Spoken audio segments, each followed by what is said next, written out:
هبدأ بسؤال مباشر جدا. هل في علاقة بين الفن والتصميم؟ يمكن السؤال شكله بسيط، لكن الحقيقة إنه من أكتر الأسئلة تعقيدا في عالم الصورة. لأنك لو سألت فنان غالبا هيقولك لأ، لكن لو سألت مصمم غالبا هيقولك آه.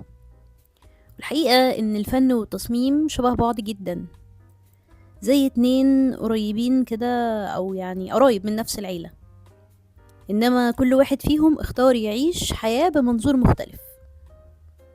أهلا بيكم في حلقة جديدة من بودكاست بريف مفتوح. الفن والتصميم الاتنين بيعتمدوا على الصورة، الاتنين بيعتمدوا على الإحساس، الاتنين كمان بيعتمدوا على التكوين، اللون والشكل. لكن الفرق الحقيقي بينهم مش في الأدوات، ولا في مهارة الشخص اللي بيستخدمهم، ولا حتى في القيمة الجمالية أو الوظيفية اللي بيقدمها كل واحد فيهم. الفرق الحقيقي في نقطة البداية. الفن بيبدأ من جوه الفنان، بيبدأ بسؤال: أنا حاسس بإيه؟ أو أنا شايف العالم من حواليا عامل إزاي؟ لكن التصميم بيبدأ من بره الفنان أو الديزاينر أو الإنسان نفسه، يعني بيبدأ بسؤال مختلف تماما. السؤال هو: الناس محتاجة إيه؟ إيه اللي لازم يتفهم؟ أو إيه الرسالة اللي بيبيعها لذهن المتلقي؟ وإيه اللي لازم يحصل بعد ما نشوف الديزاين؟ لو رجعنا ورا شوية هنلاقي إن الفن هو أقدم نشاط بصري عرفه الإنسان، قبل الكتابة، قبل العمارة، وقبل أي نظام منظم لفهم العالم. قبل كل ده كان فيه رسم، رسومات حضارة نجادة أو نقادة في جنوب مصر، رسومات كهوف لاسكو في فرنسا، ورسومات التاسيلي في شمال أفريقيا. كلها وحاجات تانية كتير بتقول لنا إن الإنسان كان عنده احتياج عميق إنه يحول تجربته لصورة. الصورة ما كانتش لتقديم قيمة جمالية، وإنما كانت وسيلة للفهم وتوصيل رسائل معينة مع اختلاف أهدافها. وسيلة مثلا للسيطرة الرمزية على العالم، أو معنى أسمى بكتير هو وسيلة للبقاء والخلود. ومع تطور الحضارات الصورة دي ما اختفتش، لكنها اكتسبت نظام. فمثلا في حضارة مصر القديمة الصورة ما كانتش مجرد تعبير، كانت جزء من نظام بصري كامل. يعني بنلاقي في التكوينات الطريقة اللي تناول بيها الإنسان رسم الفجر البشري.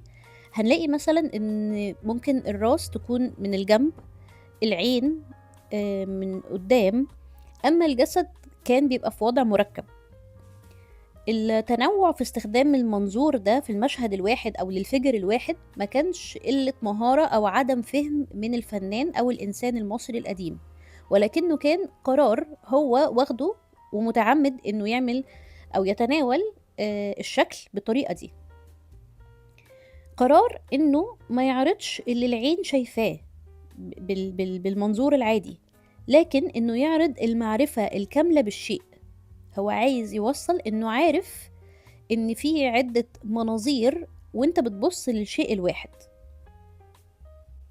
وده أصلا بيمثل وجهة نظر قوية ومحكمة، وده في جوهره وفي أصله تفكير تصميمي أو راشونال حقيقي، وفلسفة قوية ورا الفنان وهو شغال، أو ورا دماغه وهي بتفكر إزاي هيترجم اللي عينه شايفاه بإيده باستخدام وسائط أو أدوات زي الحجارة والطين والألوان والأكاسيد. لأن التصميم ما كانش بالنسبة للفنان وقتها مجرد إن هو بينقل الواقع زي ما هو، لكنه كان اختيار واعي، أو يعني زي ما نقول كده هو عارف هو بيعمل إيه، وكان بيفكر إزاي هيقدم الواقع ده بوجهة نظر معينة. والفترة طويلة جدا ما كانش فيه فرق واضح بين الفنان والديزاينر أو الفنان والمصمم. الشخص اللي بيرسم لوحة هو نفسه اللي بيصمم قطعة أساس، أو بيصمم كتاب، أو بيصمم ملابس أو أزياء يعني. فمثلا ليوناردو دافنشي ما كانش رسام بس، كان أساسا مهندس وديزاينر وعالم. لكن مع الثورة الصناعية أو الانقلاب اللي حصل كل حاجة اتغيرت. العالم بقى بيصنع الحاجة لملايين الناس مش لحد واحد بس. وهنا يظهر تساؤل كده يخلينا نفكر وقتها الناس كانت بتتعامل ازاي مع ده. ان الناس كانت بتبص للفن بطريقة انه ازاي نخلي الحاجة اللي طالعة ده او الناتج، الحاجة اللي طالعة دي او الناتج ده شيء مفهوم لكل الناس. وجهة النظر دي تكون متاحة للجميع باختلاف آرائهم ووجهات نظرهم والبيئات اللي هم نشأوا فيها حتى. وفي اللقطة دي بالظبط تقريبا نقدر نقول إنها كانت لحظة ميلاد الديزاين أو التصميم بمعناه الحديث والمتعارف عليه حاليا. ظهور الديزاين مش كامتداد للفن ولكن استجابة لمتغير حصل وحاجة جديدة بتحصل في العالم. فبرضو مثلا مدرسة باوهاوس اللي اتأسست في بداية القرن العشرين في ألمانيا قدمت فكرة بسيطة جدا، لكن الفكرة دي غيرت كل حاجة. الفكرة كانت بتقول إن الشكل لازم يتبع الوظيفة. فجأة الهدف هنا من الفنان إن هو مبقاش بيقدم شيء بس مجرد إن هو شكله جميل ومجرد إن هو بيعبر عن نفسه، لأ، هو الهدف بقى التواصل أو تقديم قيمة وظيفية أو حاجة ليها معنى أو حاجة ليها وظيفة بتقوم بيها لكل البشر. وده غير دور الشخص اللي بيصنع الصورة. وخلينا هنا نقول إنه شخص بيصنع الصورة لأن هنا مش هحط له تعريف إنه فنان ولا مصمم. فالفنان مسؤول قصاد نفسه عن منتجه، لكن المصمم مسؤول قدام جمهور عريض مختلف جدا في أهوائه وفي شخصياته وفي خلفياته. وده بيجمع العالم كله. في مقارنة تانية نقدر نقول مثلا إن الفنان وارد يكون غامض أو من حقه إنه يقدم وجهة نظره الشخصية اللي نابعة من جواه هو واللي مش لازم كل الناس تقدر تريليت أو تفهمها. لكن الديزاينر ما ينفعش خالص يكون غامض ولا ينفع يقدم وجهة نظره الشخصية الجوانية قوي ويغصب الناس كلها انها تفهمها. بالعكس، لازم يقدم الصورة بتاعته بشكل يسهل على كل البشر باختلافاتهم انهم يفهموها. الجوهر في الكلام اللي بقوله هنا ان الغموض في التصميم مش عمق، مش عايزة اقول عليه فشل ولكنه مش انجح حاجة.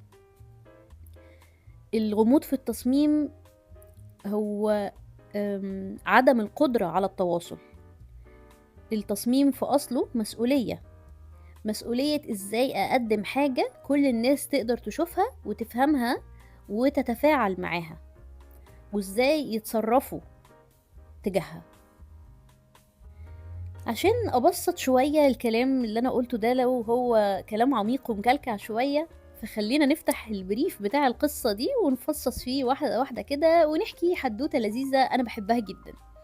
هي قصة الفنان التشكيلي سلفادور دالي. طبعا هو مشهور بجنانه وريادته للمدرسة السريالية، وانه كان اصلا شخص غير مألوف تماما وزي ما بيقولوا كده فنان مجنون يعني. طبعا دالي واحد من اعظم الفنانين السرياليين في التاريخ يعني. لكن في سنة 1969 تحديدا اتطلب منه انه يعمل ديزاين للوجو. اللوجو ده كان لبراند مصاصات مشهور اللي هي تشوبا تشوبس. وقتها دالي ما تعملش مع ده او مع التاسك اللي جات له دي على انها لا اتعامل معاها على انها ارت وورك از ان هو فنان، ولا اتعامل معاها على انها حاجه كوميرشال عاديه جدا، لكنه مزج بين الاتنين. اختار اشكال والوان واضحه وقابله للتذكر، استخدم الوان قويه لان دي وجهه نظره واسلوبه في التعبير كفنان، عشان يضمن ان دي حاجه هتبقى واضحه وهتقدر توصل المسج لجمهور كبير يشمل اطفال ومراهقين او حتى كبار، لانه فاهم ان التصميم لازم يكون فن ولكنه وظيفي. ممكن نقول مثال تاني مختلف شوية ولكنه برضو هيفسر وجهة نظري أو شرحي للموضوع بتاع النهاردة. حاجة مثلا زي اللي بنشوفها في شركة كبيرة زي شركة أبل. أبل مش بتديزاين بس البرودكت أو المنتج، لكنها بتصمم الاكسبيرينس الكاملة، تجربة كاملة انت بتعيشها كمستخدم. كل كيرف في كل ديفايس، كل حركة، كل ريشيو، كل حاجة بتتعمل أو بتتقدم معمول حسابها. يمكن المنتج شكله مينيمال أو بسيط قوي، لكن البساطة دي نتيجة قرارات معقدة جدا ومحاولات وتجارب كتيرة جدا جدا. خلي بالك وخليك دايما فاكر ان البساطة في التصميم ما تعتبرش استسهال او ان انت بتروح للحلول السهلة او الواضحة، لكنها ممكن تبقى جاية من تجارب كتيرة جدا ان انت تاخد الشكل وتفضل تجرد فيه او تبسطه.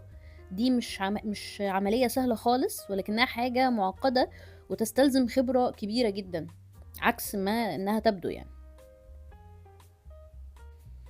اما في عصر الديجيتال والحياة المعاصرة اللي احنا بنعيشها دلوقتي، فالديزاين بقى في كل حاجة حوالينا. كل ابلكيشن بتفتحه على الموبايل، كل انترفيس بتستخدمه او كل برنامج بتتعامل معاه يوميا، كل قرار بصري بناخده، التصميم هو البطل الأول للقصة دي. التصميم مش بيجبرنا على حاجة قد ما هو بيوجهنا وبيصدر لنا المشاعر اللي صاحبها عايز يوصلها لنا. وده بيودينا الحقيقة مهمة جدا، إن الفن هو الحاجة اللي بتوسع الإدراك، لكن التصميم هو اللي بينظم الإدراك. فلو الفن دوره إنه يسأل ماذا لو، فالتصميم بيجاوبك ويقولك كده اهو او بالطريقه دي. وعشان كده هوصل معاك للكونكلوجن او ملخص الليله دي كلها، ان التصميم مش عكس الفن ولا ضده. ناس بتعتقد يمكن ان هو تطور طبيعي ليه، وناس بتعتبره امتداد ليه، باعتبار ان الفن كان البدايه وان التصميم هو استمرار البدايه دي. فالعلاقة بين الفن والتصميم موجودة وحقيقية برغم اختلاف جوهر كل واحد منهم، ويمكن في عناصر كتير مشتركة زي ما قلنا في بداية الحلقة النهاردة، ولكن يظل الاختلاف الجوهري بينهم هي وجهة النظر أو الوظيفة اللي بيقوم بيها كل واحد فيهم. في نهاية كل حلقة هستنى رأيك، تعليقك وسؤالك اللي ممكن يكون موضوع حلقة جاية، لأن بريف مفتوح مش حوار من طرف واحد، ده بداية لمجتمع نفسي يتوجد من زمان. شكرا إنك وصلت لحد هنا، واستناني الأسبوع الجاي. سلام مؤقت.